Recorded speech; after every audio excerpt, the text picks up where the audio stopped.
دا ځوان صرف ګیلمن نه دی،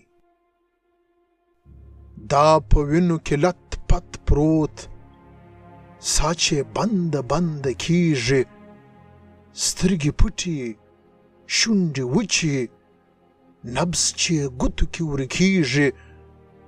نه دی نه دی خلکو نه دی، دا ځوان صرف ګیلمن نه دی، دا یو لوی زړور قام دی، تور دشمن دی راغوزار کړی او په ملا کې تور نامرده په زهري خنجر وهلی. هلی ژر حکیم ته ورسئ، ورته قام مې رانړېږي، سا یې بنده بنده کیږي، نبض یې ګوتو کې ورکیږي. ژر سه ژر سه ورته راسه، وخت ډېر لږ دی، وخت ډېر کم دی.